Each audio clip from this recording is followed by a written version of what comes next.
Now, as I'm sure you're aware, generally speaking, there's a lot of stuff said about these paths. So I'm not going to adhere to any of it as concrete because anything we say there's an exception to. But we like to say that these so-called middle paths or higher paths refer to things beyond the personality. And a simple way to look at it is that it's bigger than just you. That's it. Because really, if we're dealing with the personality, we're dealing with our intellectual makeup at Hod, we're dealing with our emotional makeup at Netzach, we're dealing with kind of our, unconscious stuff at Yesod. That's just a lot of things that we go through on a day-to-day basis. That's also very much in flux. That can often change a great deal. Again, here we're looking at big picture stuff.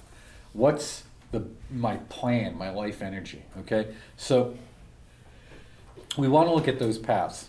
So the paths would start with the 21st path, the 20th path, and the 19th.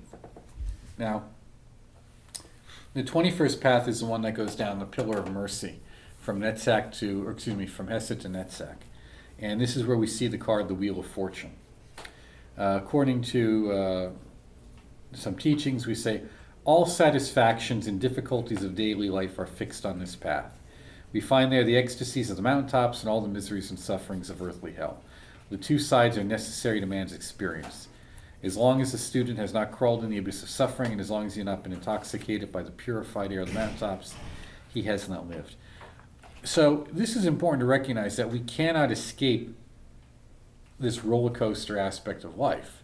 All we can do is manage it and manage our responses to it. Jupiter rules this path, and he is the god of lightning. Bolt, as a result of this path, gives expansion to material things, both to knowledge and wealth at the level of Malkuth. So this path is very good to work on. Now, the way we're going to give you to work on it comes from the old Philosophers of Nature lessons, and it has to do with the planetary hours, which I'm not going to go over. I'm assuming that you know this by now. And it says that at Saturday, before sunrise, vibrate the four names of Keter, then the names of Chokmah, and visualize this energy as it descends. Then at the true solar hour for each, you can do a hexagram ritual or just simply trace the hexagram, starting on the first planetary hour, that of Saturn. The second planetary hour, Jupiter. Third planetary hour, Mars. Fourth hour, Sol. Fifth hour, Venus. Sixth hour, Mercury. Seventh hour, the Moon. And then on the eighth planetary hour, vibrate the names of Malkuth. And then the four names of Netzach followed. Then the four names of Hesed. And each time you were to visualize the energies of these paths coming into a focal point in the brain. It's not clear where this is, and it's suggested that the indicator may be from in the Sefer Yetzirah, where the different individual letters are attributed to the different openings in the head. Okay. However, I suggest that an easier way to do that is simply pay attention to your own, I'll say brain, if you will, and feel, where do you feel the energies as you're vibrating the names? Okay? And I pay attention to that instead. Okay? And go with that for a while. And if you don't know, just relax and let it go. But by vibrating the names in this manner, you're invoking all of these energies, of course, on the planetary hours. Okay? And trying to maximize that inflow of energy. The idea here is that you move the energy into your brain, and then therefore into your nervous system, and therefore out of your nervous system into the environment as a whole. A lot of people don't really anchor the energies in their bodies. They kind of move it through, or they allow it to block. They pack it, but they don't actually anchor it in a healthy way. Okay? Now, when we look at Malkuth, we have to look at something very interesting, because Malkuth is, first and foremost, we think of it as kingdom, and we automatically think of it as what? Planet Earth, right? But the first Malkuth we deal with is our physical body. That's the first one. Then the second one is this physical world we live in. And then the third one is the cosmos as a whole. But what it refers to is always that domain of action. Malkuth is always associated with what? The world of Isaiah, or action. So what are the actions we're undertaking? And what do we undertake action with? First and foremost, our physical body. So it's important for you now to stop for a moment and think about, what is your sphere of action? What is it that you're actually capable of? So what I'd like you to do is take a sheet of paper and draw put a dot in the center of it.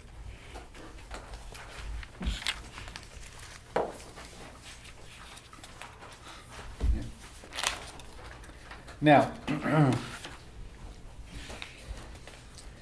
what I'd like you to do is to draw a circle around that dot.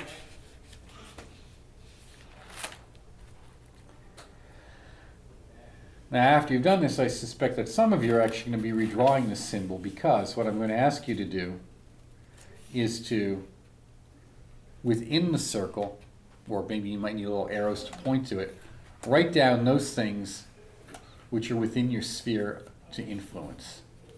What are the things you can actually influence? What is within your reach? And then outside of the circle, I want you to write down all those things which are outside of your control.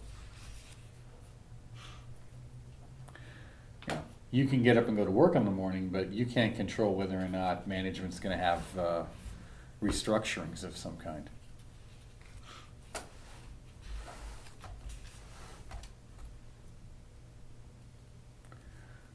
Yeah. You can, order stuff on Amazon, but you can't control, how fast it's going to be delivered.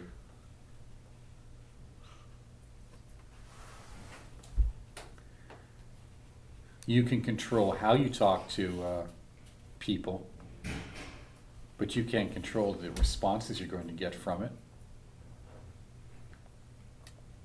their reactions.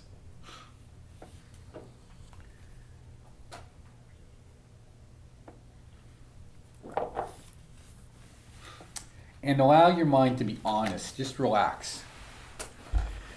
Right? Everyone should be writing at this point, outside the circle, the weather. I can't control the weather. I can't control foreign policy. I can't control whether or not there's going to be conflict in North Korea. I can't control, who or what's going to be said on the news tonight. I can't control, oh geez, suddenly the list gets pretty big, doesn't it? But you need to be honest, you need to write these things down. I can't control whether or not there's going to be an end of the world, or whether Fukushima radiation is going to reach the West Coast and turn the entire Pacific into a great floating, apocalyptic wet dream for so many people. What else can I control?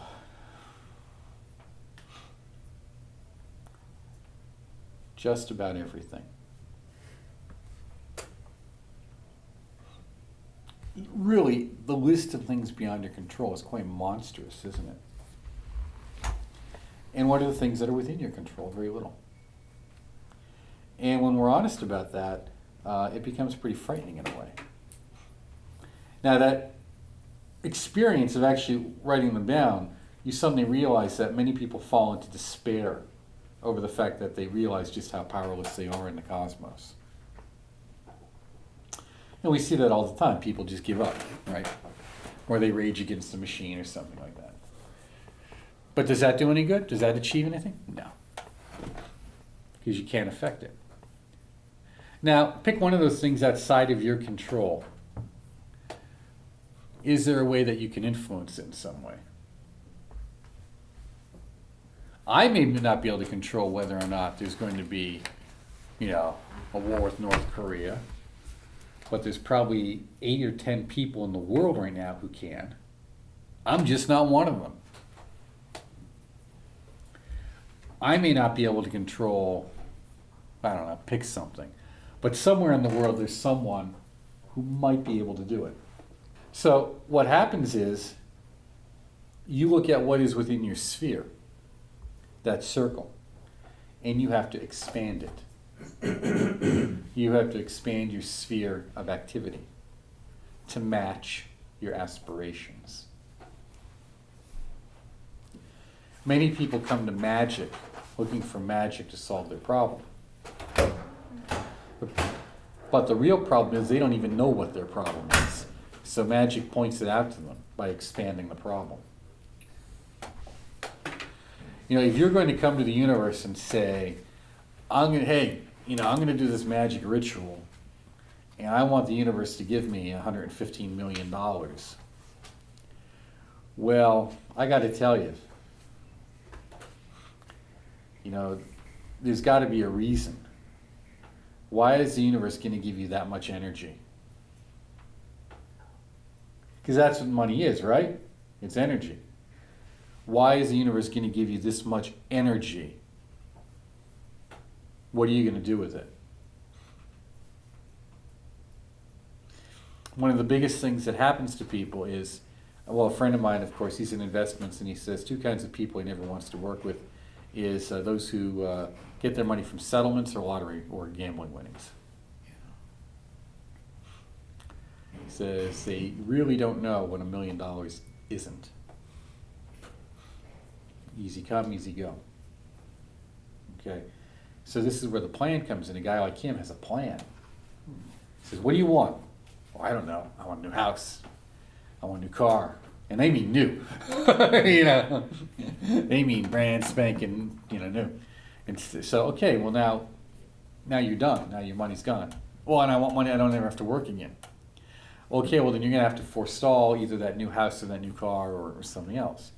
The plan, it doesn't fit. It's all irrational. Their sphere of sensation doesn't match, or their sphere of availability doesn't match the aspirations. Same thing with goals. What do you have to do to get what you want? What are the steps involved? Magic can speed that up, but very rarely can it eliminate them altogether. Okay? It can speed the process up, but rarely it cannot make up often for lack of knowledge or experience. So what happens is the problem just gets worse. So start with what is within your reach or slightly beyond your reach. That's what I say. So people who want to, again, my experience, because I have so much of it, isn't, and you want to write a book. Good, write a book. Write a small one. Just get it done. That's within your availability to do. If I want to learn how to play a musical instrument, I need to start learning. I need to get lessons before I join a band. So that's the first thing. Recognizing your limitations is what this is about. And then picking which limitations you want to overcome first. That's what this is about. Because you can overcome them, but you got to recognize them and know which is to prioritize. This also lets you know, another way of writing this stuff all out when you go home and do it, is it lets you know where your energy is being bled off. Because you're going to find that you spend a lot of time focusing on things that are outside your control. Do you understand? Yeah. So if your limitation is time and space. You want magic to overcome time and space for you. And yet you spend your time wasting it on things that you cannot control. This is where the self-discipline comes in. Just stop. Focus. Now, what are my responsibilities? My job, why? Family, obligations, bills, fill in the blank. All those things that are with me. Oh, but they're so bourgeois. That is correct, they are. Welcome to reality. But they must be done. And then if you're good at those, you might be able to expand into something else. If you're good at your career, you may acquire enough money where you don't have to worry as much about the house because you can hire someone to do things for you. You understand? It's about that relationship, that leveraging, that planning. Okay. Now, Many of you probably have read the monograph we had called Order Out of Chaos. So what I'd like you to do now is make a little list of the following. Saturn, and you can just make the astrological sign if you want. Real estate, retirement planning, and earthly legacy. So Saturn is real estate, retirement planning, and earthly legacy.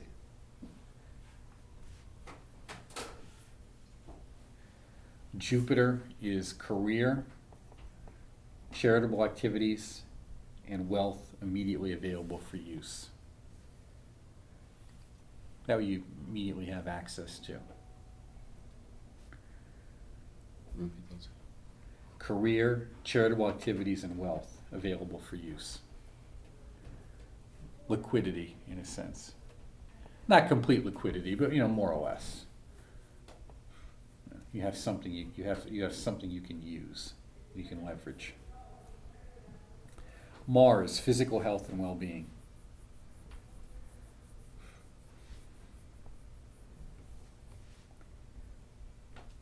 The Sun, honor and dignities, standing, but also harmonization of earthly and spiritual functions of self. Venus, social and domestic relationships, artistic skills and expressions of all kinds. Mercury, specialized skills and technical knowledge of either a mundane or esoteric nature.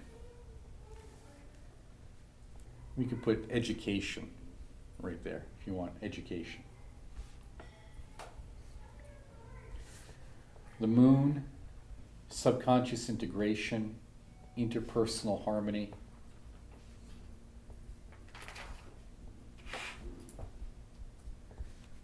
Understanding of your subjective aspects. Creativity too. What is your general creativity? Now what I want you to do is I want you to take another sheet of paper and to give yourself space, because I want you to write down 2 or 3 goals related to each of those planets. Goals, objectives, things you want to achieve.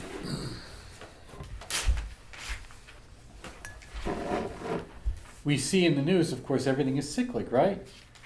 There are many people who have done retirement planning, no sense of retirement. They're unconcerned at the certain point of their life with the big picture, yet it catches up with them. I see many people who are unconcerned with harmonization of relationships, but at some point in time that catches up. You need people to like you. People must like you if you want to get anywhere in life.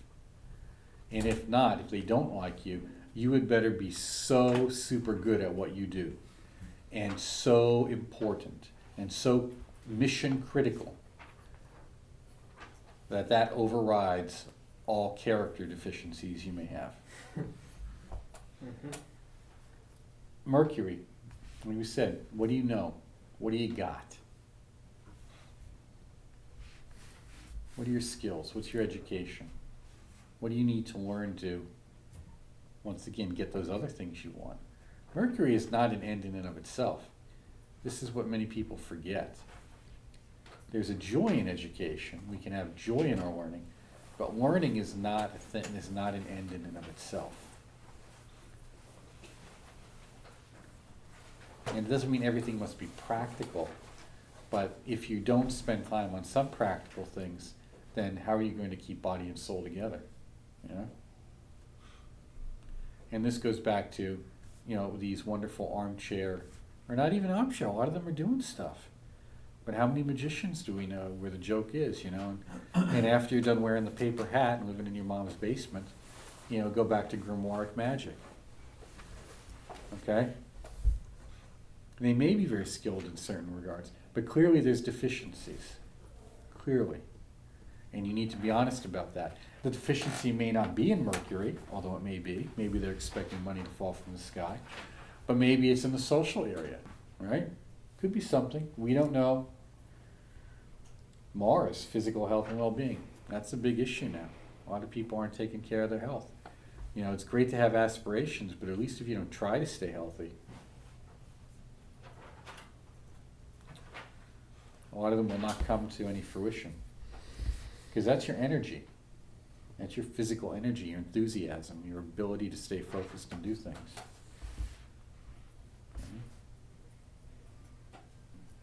Mars, or excuse me, the moon, really, how integrated are you? How stable are you? Or are you loony? You know? You're off your rocker. And Saturn, you know, real estate, retirement, earthly legacy. What do you want to have in your life? You're here. What is it you want to say that you did, that you accomplished? What difference did you make? Or something simple. I remember my uncle saying this. It was just one of the most important things he ever said. He looked at his mother, who lived in an apartment for 20 years, and he said, you know, at the end of the day, all you're left with is a pile of receipts. Meaning that, you know, renting an apartment for 20 years, yeah, you know, nothing to show for it. If she bought a house, and this is when it was a lot easier, at least there would be the house to show for it. At least in theory, right? Mm-hmm. I remember one fellow, he had a fabulous business up until a few years ago. He sold the business, he went out, but he was there for decades. And I remember him saying, when my wife and I are in there getting some shoes for our sons, because he had this great children's line of shoes, you know, he said, the thing I regret the most is renting. Why? His business was doing fine. Did fine for decades. But it was that cost. That cost that at the end, now other people, they may want to rent. They have advantages to that. I know people with there's clear advantages and disadvantages to everything. But you have to look at your situation and say, what is the best use of my resources for certain long-term goals? Jerry and I were joking about guys we know the only reason they stay in masonry is to, I don't know if it's true anymore, but the theory is that you get to secure your double room at the Masonic old folks home, retirement home, you know, if you pay your 70 a year or 80 a year, right? It's like an insurance policy. Okay. That's one insurance policy. That may work for you. It may not. Where do you see yourself 20 years from now? That's the picture. That's the question. It's always asking you, where do you see yourself 25, 30 years from now? Going back to what someone said, I forget who it was, they said, but when you're old, you have money or information, otherwise no one wants to visit with you. Son, honor, dignity. What is your dignity, you know? How do you want others to see you? This is kind of a healthy pride, a healthy ego. Doesn't mean that they necessarily will, but how would you like them? You know?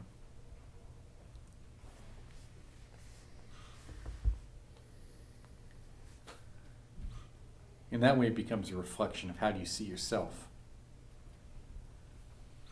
What do you see as value in your expression in the world?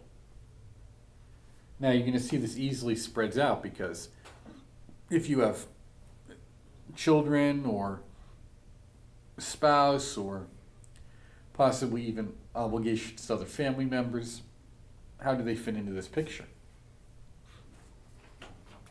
If at all.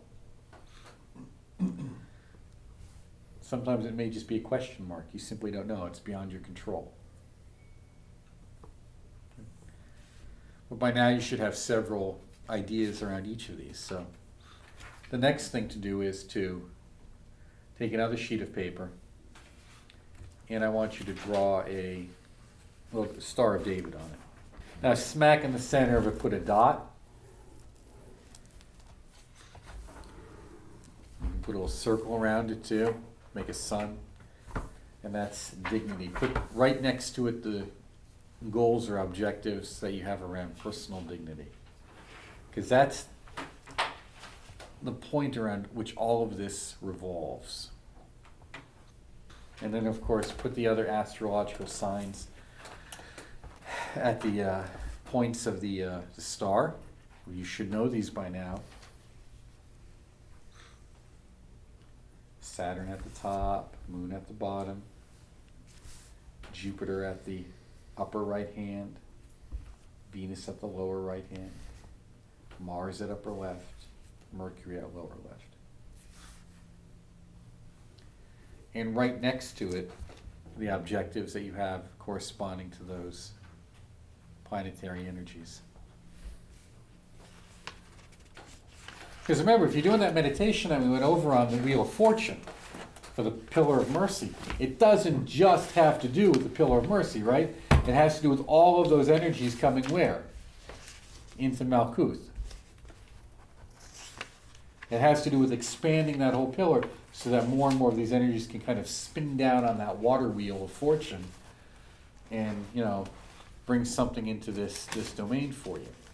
Now, this kind of mapping is simply, it's critical. If you don't have an idea as to what you would like to accomplish in each of these areas, then it's really hit or miss as to whether it'll happen.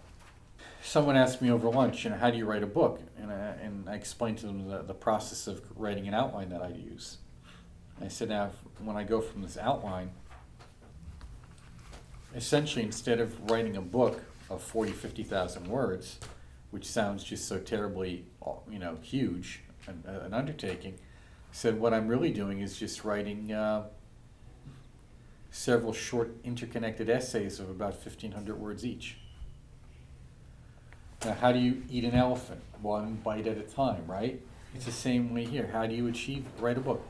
Really, it would be nice to say one word at a time, but really it's one clear idea at a time.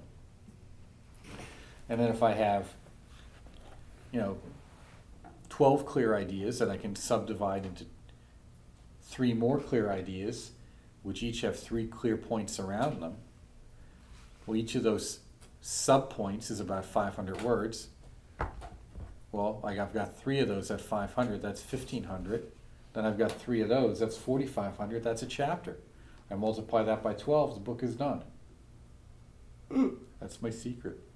It's that simple. It's what are the but everything has to what now? Interconnect. So when you look at your objectives that you've written down here, and if you haven't done it now, make sure you do it when you go home. Ask yourself, do these goals support one another? Where's the conflict? And where is the support? Because they have to support one another. Again, achieving the goals is really about recognizing your limitations to overcome them. It's narrowing your focus so that you can achieve something rather than just have, gigantic goals and nothing happens. It's great to exercise for an hour a day and do heavy cardio and aerobics, but if you still, have a diet that has an extra 1,000 empty calories in it every day, it's kind of counterproductive. It's the same thing with the goal. Where does the goal fit in? So now the next thing to do is take a look at your goals and look at that diagram. And what is the other diagram that we often use for these 7 planetary energies? What's the other one we use? Gosh, you're hurting me. You're hurting me. Heptagram? Called star.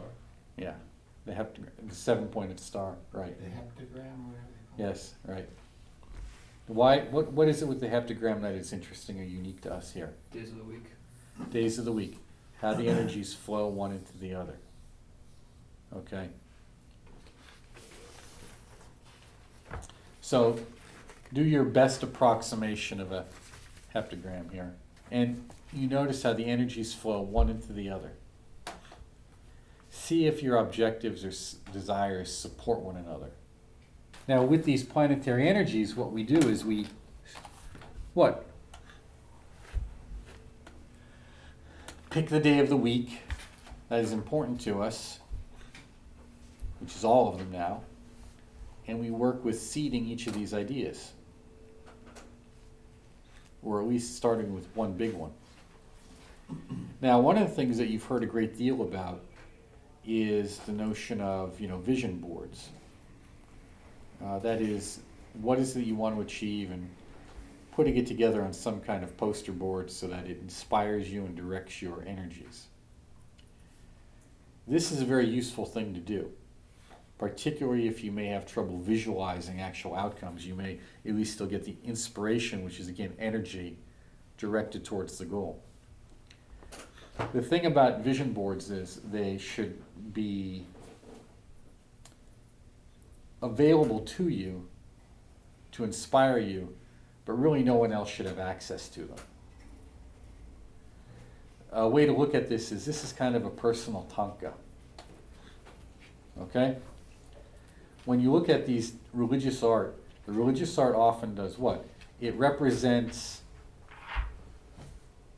the world of the deity. Okay? If you were in the perfect deity world, this is what it would look like. And that's what religious art often is, the deity. Particularly Tibetan tankas, or those Chinese, or the Buddhist things. Buddhist tankas. And all the good things are there. Everything. We see some of that in some of those illustrations that I showed you earlier from the Renaissance too. When the different planetary gods are shown, they're shown with all the things around them. What would it be like if you lived in the world of Jupiter? What would it be like if you lived in the world of Venus? What would it be like if you lived in the world of the sun? All these solar qualities and everything would be there. Well, when you look at a truly religious painting, it calms you and it inspires you because it directs your mind towards those ideals. It's the same true when you look at anything else, as we talked about earlier. It directs your mind towards those ideals. So what I want you to do is, if you are the Lord of your own life, what is the Malkuth or kingdom that you're creating? What would its tanka look like? Get it? Mm-hmm. This isn't just this, the secret. You make your vision board and then it just happens. No, you make it to inspire you and to direct you and to guide you and to remind you of why you're here. This isn't just an arbitrary feel-good exercise. Oh, I did some arts and crafts and I posted it there. It's not about that. And of course, because it's yours, you can design it or paint it in any way you want, or do anything you want to bring it to fruition. But the key thing is, it's by you and for you, even if it impacts others, and therefore no one else should see it. No one else should even know it exists. Unless there comes a time to, for some reason, suggest to them too that this is something you might want to try.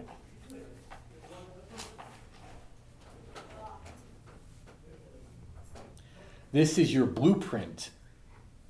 This is your Masonic trestle board. Get it? Good. Yeah. It's in a different light now. That's what this is. So this is how you do this. Now each day, of course, the best day to start is Saturday, big picture. And then you do your meditation on Saturday based upon a goal. There are many ways to do these meditations. You're going to have to pick the ones that work for you. Do you visualize a particular outcome?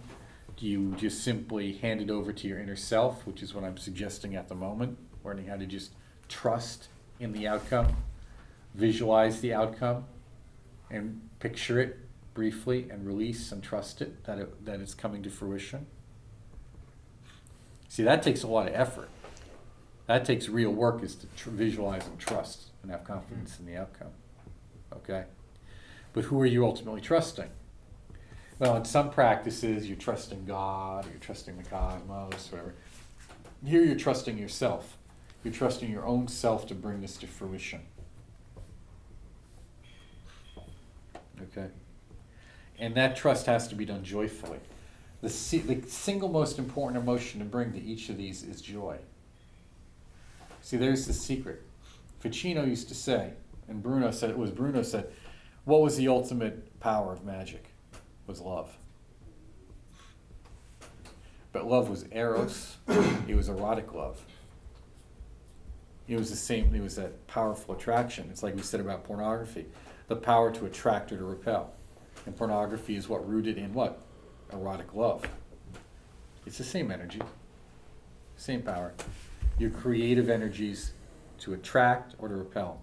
And you're using them, you're picking. I really, really want this. And not just want it as if, mommy, can you buy it for me? It's, I'm focused on this as an object, as a goal, happening. This is going to happen. This is right here before me, bringing it to fruition. What happens is people give up. All of the energy in the mind is instead of staying focused on the task long enough to happen, they give up. Now, how long do you need to focus? I don't know. Things happen often very quickly if we work. Many of you have done the liturgy of Hermes, and you know how hard that was to finish out the 42 days. But that's not that long of a time, is it? It's really not. Okay, you can even use the liturgy of Hermes for this, where you bring your goal to Hermes. You do the liturgy, and at the end, you call on Hermes to assist you in its fruition. A typical novena, right? Well, who is Hermes? But ultimately, there's both we'll call the object of Hermes, the archetype, but it still works through who? Your inner subjective self, your inner Hermetic ideal, your inner ideal of what that deity is like, your own inner self. So you could pick one objective and do the liturgy of Hermes for 40 days around that. Now, I want you to stop and think. How many people do you know have told you they want to accomplish something? And how many of you done this in your life? And you get up, it's like stopping smoking. And you're good for what? About how long? Yeah. You may get the weekend. You may get 2 weeks in. I mean, there are fortunes made on books and CDs and DVDs of what? 30 days or less. Most people don't even make it to 30 days, right? But if you did, you would see a change, just like you did with the Liturgy of Hermes, right? Every one of you saw, when was the dramatic change? It was after the 30-day mark. It was after that. So you could do this. If this really matters to you, you'll say, okay, Saturn, I'm going to do that for 42 days. On that day. Well, you just every day for 42 days. Start on a Saturday, and you just plow through it. And then when that's done, you can stop and do it again, or you can move on to the next one, because maybe that energy is now in motion, and it needs to come to fruition. You've wound up, you've thrown the ball, but the ball hasn't gone across the plate yet. That's just in motion. So then you're going to start up and you do 40 days on the next one, on Jupiter, and then 40 days on Mars, assuming it's, something reasonable. I know one fellow, his Mars goal had to do with, because he's not really competitive bodybuilder, but close to it. Had to do with what he wanted to do in terms of his weightlifting. So he's not just going to do that for 42 days. Now he might psych up with the liturgy for 42 days, and that'll carry him through for the next activities for the year, though. So you can use this liturgy as a tool to stay focused, okay? So you can pick one thing and stay on it, or you can kind of use the planetary energies of the day across the week. But how long are you going to have to do that? Well, until it's achieved, until it's done. This is where the willpower comes in. This is where the emotional drive comes in. You stay on it until it's done. Because if it were easy, it wouldn't be called the great work, right? That's right. I think this is implied, but of course, taking the appropriate actions on those days to reinforce the goals would be pretty critical too. That's the other thing. That's the action phase. You have to be doing something, at least which is within your capacity. Right. Some people say, but there's nothing I can do. You're right. There may be very little at the moment. But as I said to the one person, if you want to meet rich people, find the wealthiest Rotary Club in your environment and go join it. Whatever you can do. Whatever you can Doesn't do. matter what it is. There you will meet people who certainly have more money than the friends you're hanging out with complaining about the situation with. That's not helping, okay? Well, maybe I can't go to, you want to go to school. Okay, well, there's a lot of community colleges around. Try something. Something. Yeah. Because what we're looking for is, if you're looking at being the master of your life, you have to learn to solve your own problems. That's it. And this is the real issue that we're talking about here. People, that initiation and initiative are rooted. Okay, you have to move forward. Okay, and once you push that movement forward, that's when the universe or the cosmos or other energies start to work with you. Each one of us has been in a situation that was borderline life or death. Okay, and that's what decided what you're made of. And you go forward. That's why true success in life, not only do we define it for ourselves, but true success in life is only for the few. Not because others can't do it, but because often they simply won't. And this is what we said earlier about when I read that quote from Moyna Mather's brother. He said, people they can't even decide if they want to be alive or not. That's not your problem. You can be a good example of what it means to be alive, what it means to be a good father, what it means to be a good community member. You can be an example, but you can't change them. But that means you have to be able to demonstrate the ability to make things happen, and this is how you're going to do it, through focused effort, using the planetary hours as you know them. This is why it's natural magic, because you're going with nature. Remember we said you follow the pattern of nature. If I could give you a ritual, which I just did, the liturgy of Hermes, okay, but that's more of a devotional practice than it is trying to approach this like I'm going to invoke this, and then command nature to do this for me.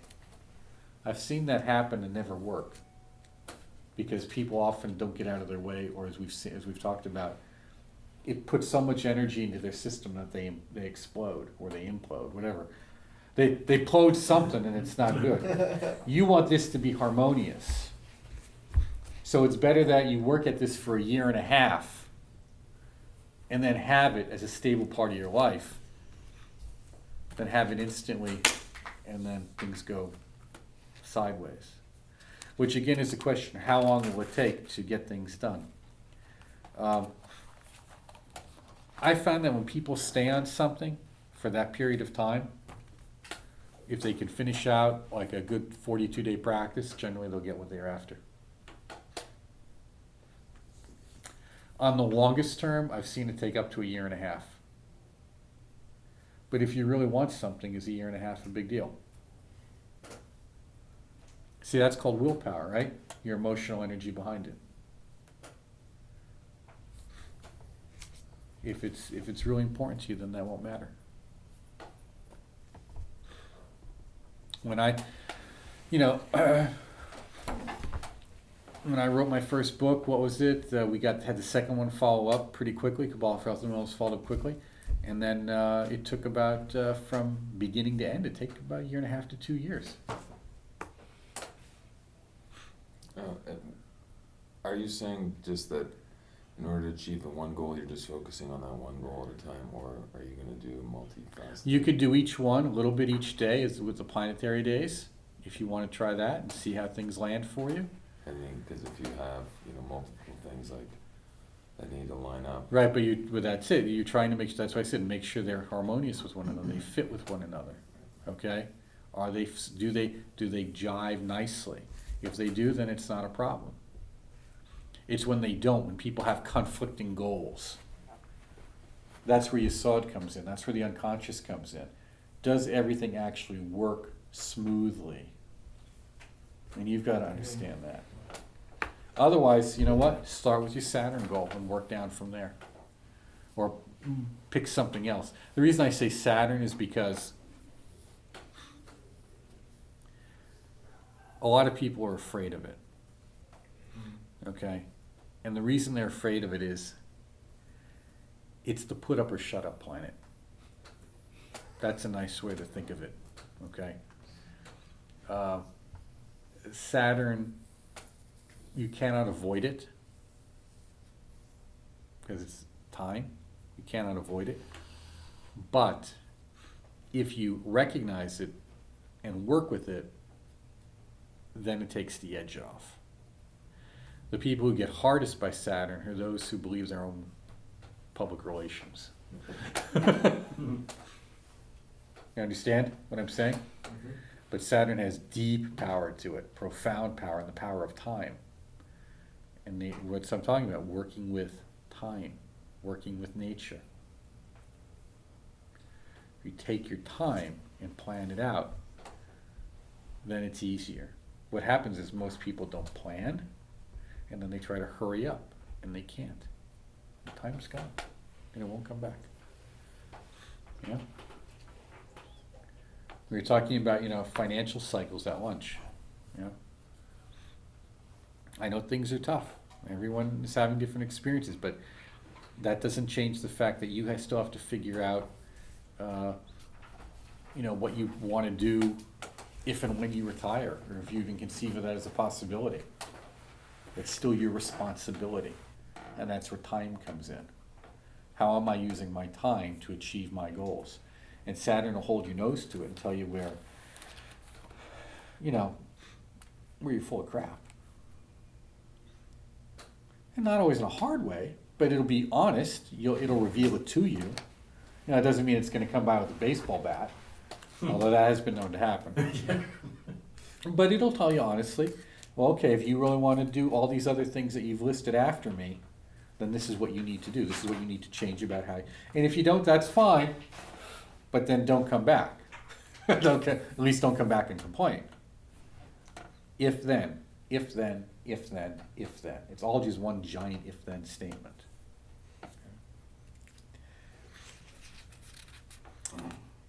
Now, this is a very simple system of working, and say, people, it's not too simple. Yeah, but we're talking about natural magic. If you re-achieve a certain level of integration, things will happen naturally and smoothly for you. People who say they have to do big rituals are people. Paracelsus was very clear about this, and so was Agrippa. If you have to do a big ritual, then you're probably a small magician. So, as you naturally initiate and reclaim your energetic structures, the energy moves naturally and easily through you. You understand? So if the energy of your energetic structures is solid and well established, then it's easier for things to manifest without you having to do a lot of gyrations to get them to manifest. Things line up more easily. We're talking about good timing or luck. I found that was one of the big results of the liturgy in the first place. It's just sort of... It's better to be lucky than to be smart. Okay? Mm-hmm. I'd rather have luck or good timing or nature on my side than not. Because if I'm smart, I can take advantage of it. But if I don't have something to take advantage of, well, I'm going to break out my paper hat. So, we're talking about the power of natural magic here in its most pure and direct sense. With this comes, again, the power of the word.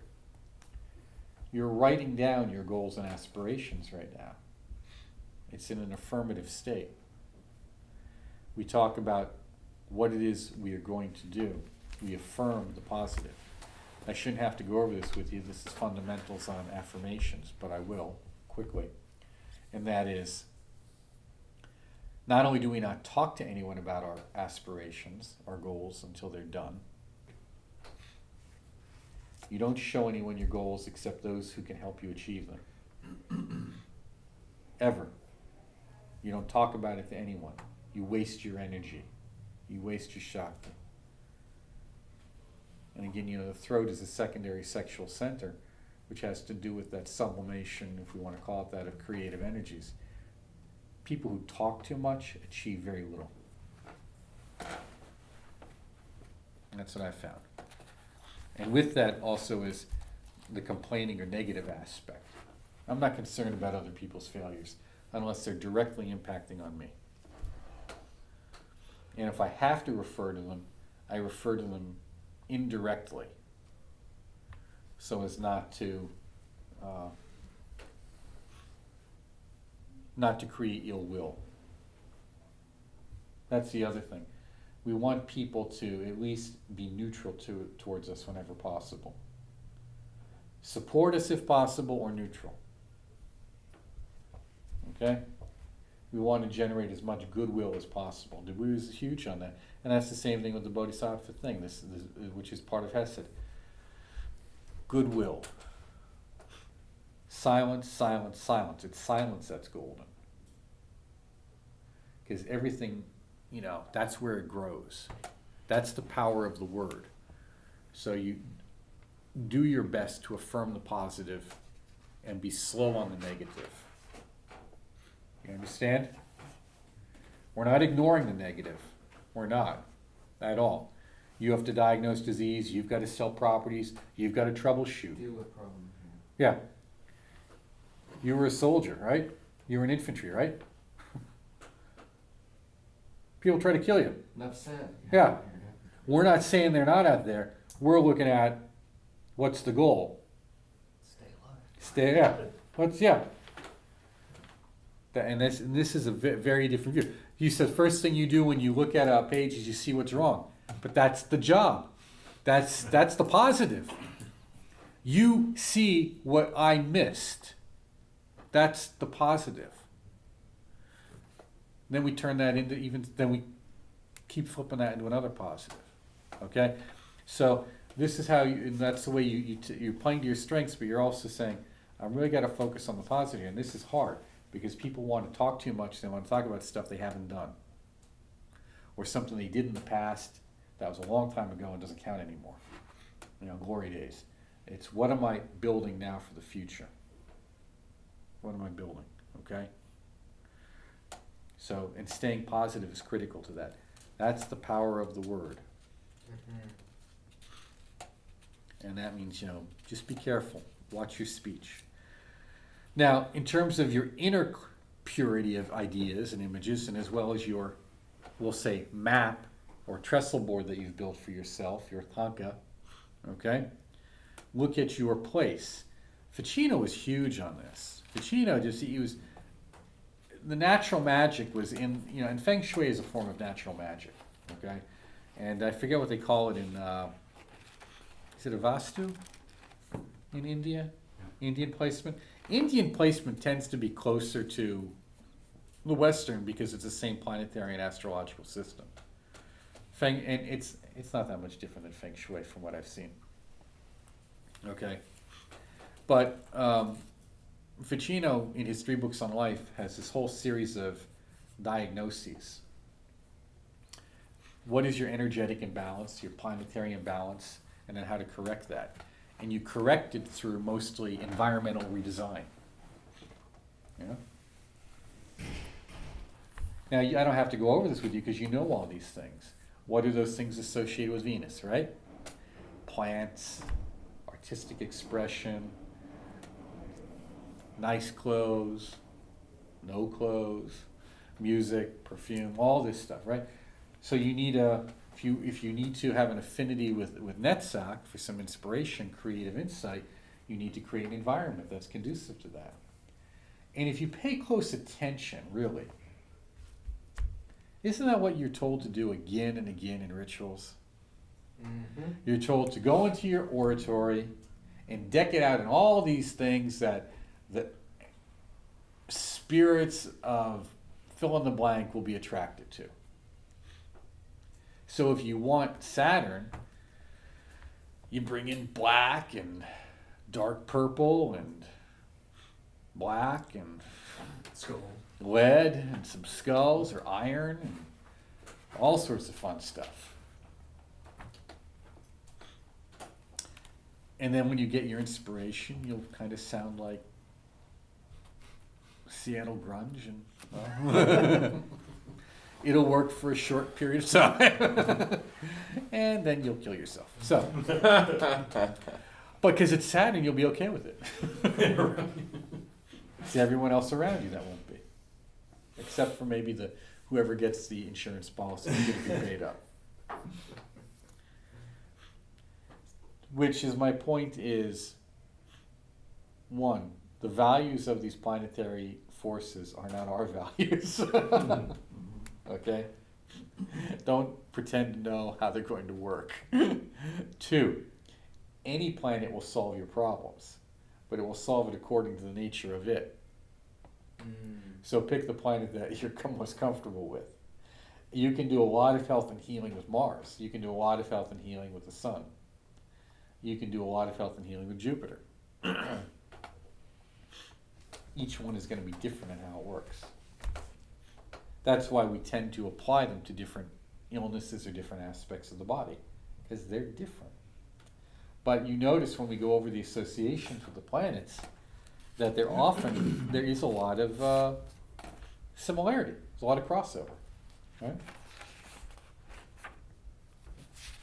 But if you wanted to make sure there was a complete integration for your health, you would work with each one. Yes, you could, if you need it.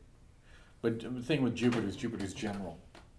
It's general health and well-being, as well as particularly the liver, okay, and the lungs, but all general well-being. But you could do, by doing each of them, you do affect overall health, by the way, you do, correct.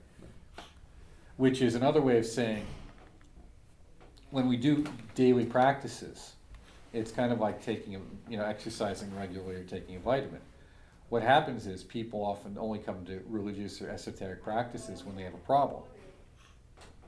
And then they have to build up a lot of energy to make it happen. So that's when we get into the nature of sacrifices and offerings. If you really want something to happen, you got to pay for it. Okay?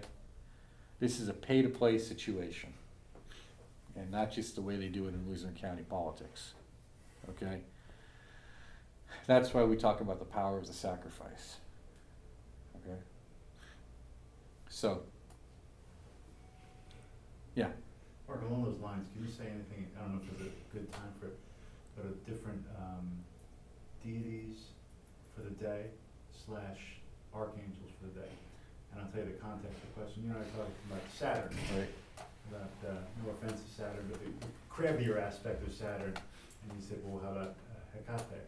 Yeah. And we talked about it in a different way. Is there a resource or a series of attributions for sort of deities for the days that's a different spin, or that opens it up, or archangels or something? How does that fit into this in terms of whether it's pay to play or whether it's just plain old involvement? You know what I mean? Yeah, the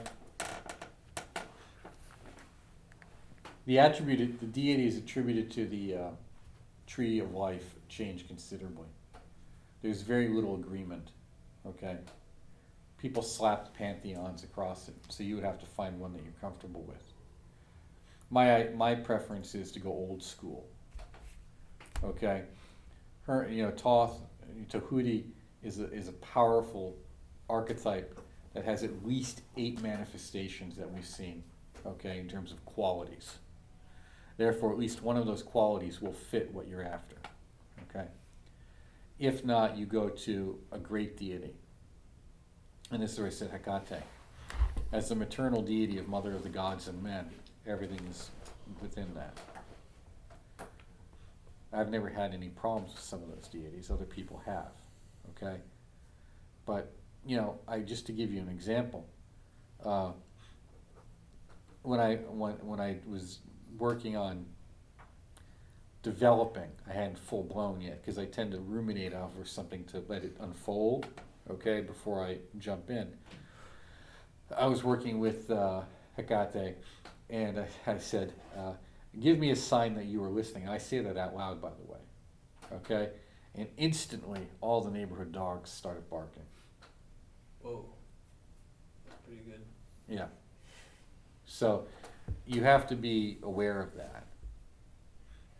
Okay, that kind of situation. Now, tomorrow when we talk about novenas and Saint Cyprian and that kind of stuff, we'll go over this a little bit in terms of the novena, but it's the same process. You can do an offering for 9 days, you can do an offering for 3 days, but you've got to put juice behind it. That's why I tell everyone, 42 days or go home. Unless it's an emergency. I mean, but then if it's an emergency, there's juice behind it. Do you understand? I would go with the Greek, the Renaissance. I would look to the Renaissance. The Renaissance was the last time when this was really well done. And Alfred and I have talked about this and trying to bring some resources to light for you guys to work with. But this is where you do individual deity worship and devotion. It's a devotional practice because it's emotional. You can, and you make offerings. You create the altar. You put everything associated with the deity as much as you can, or as little as you can. It's up to you. There's no hard and fast rules, except that you have to create conditions conducive to its presence. I'm sure you've all seen the small home altar boxes that are often represented in paintings of Greek and Rome and Egypt.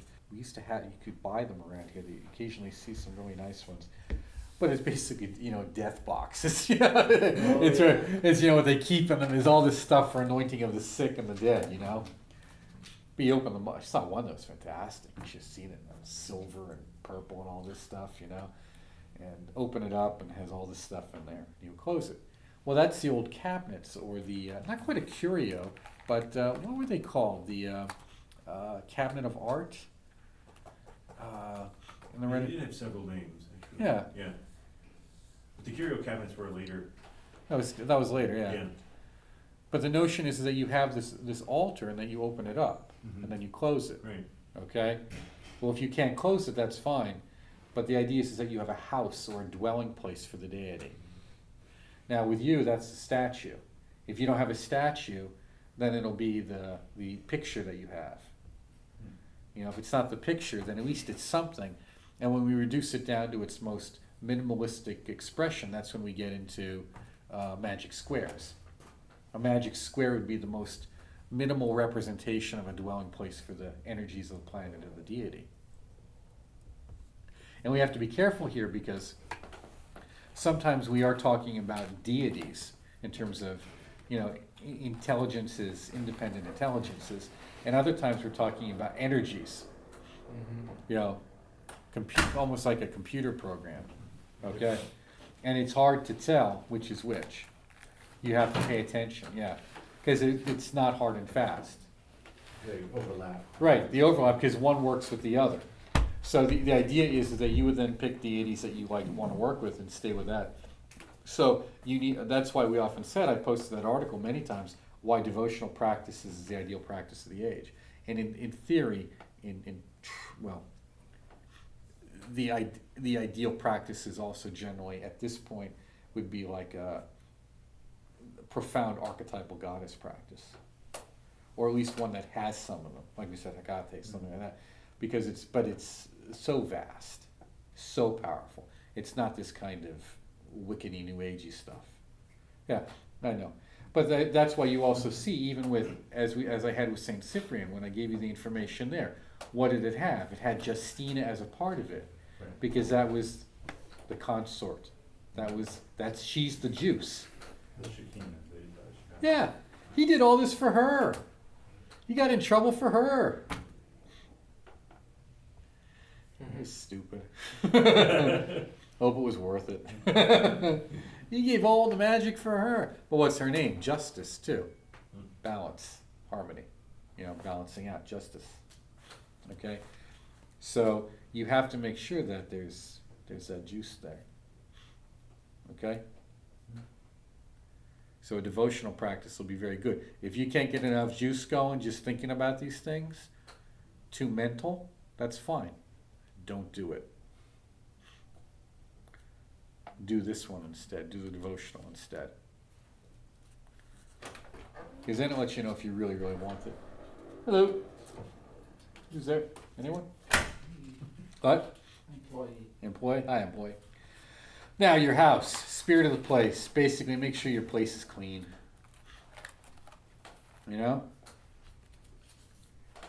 Especially the walkways, stairwells. Keep them clean.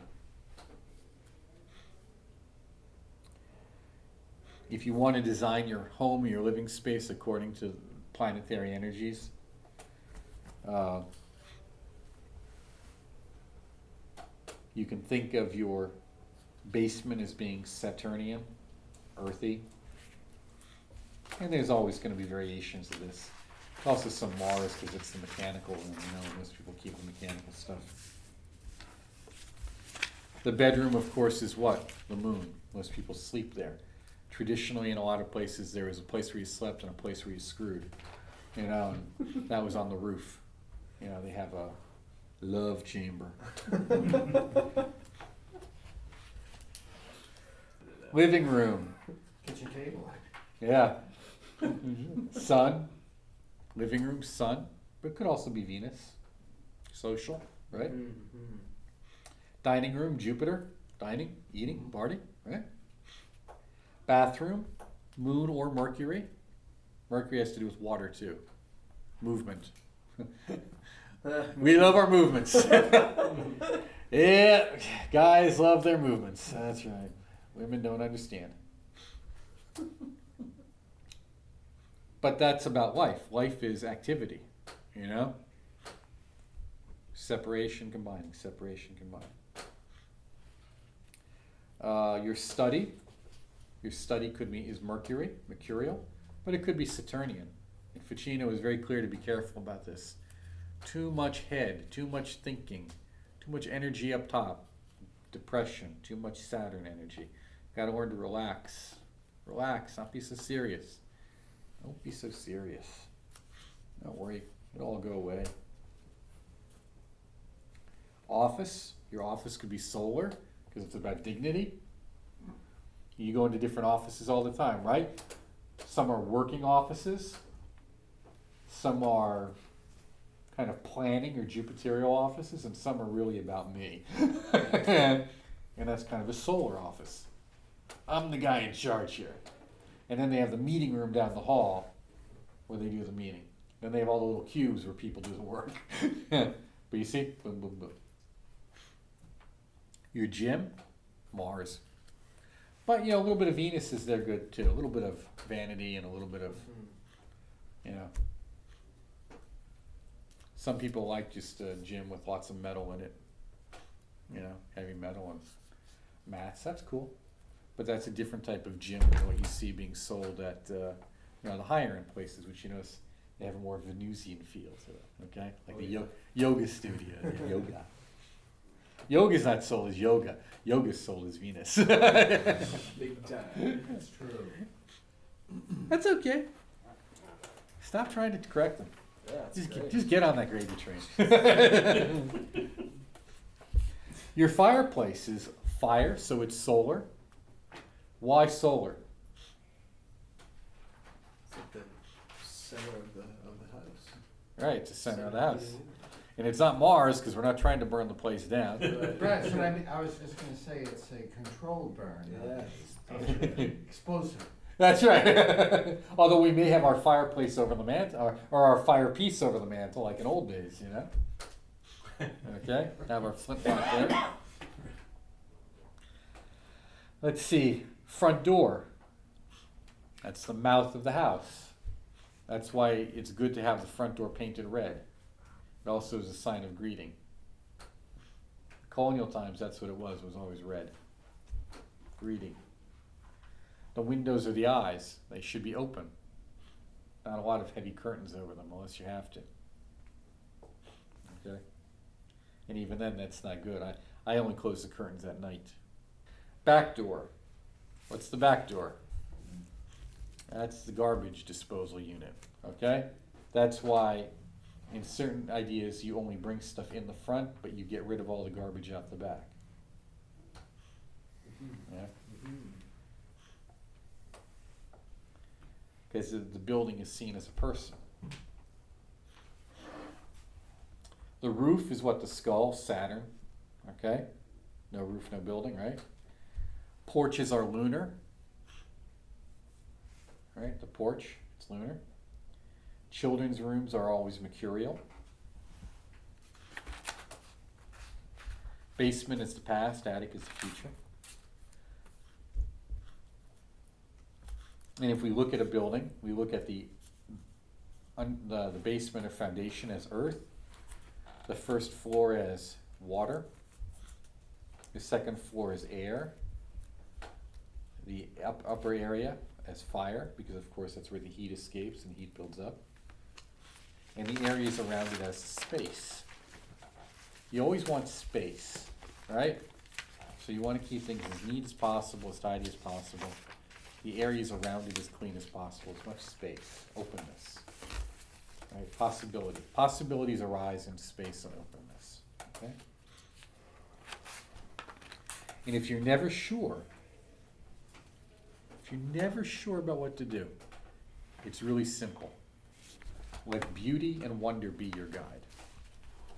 Now, there are more things you can do about the place and orienting it, but that's good for now. I think at some point I'll have to compile my notes and review Ficino, and we'll put together a monograph, if possible, on it for folks. But for you, the thing is to pick a single goal, overwhelming, something you really want done. Find the deity, if it's not using the liturgy of Hermes, and begin to make offerings to it. Okay?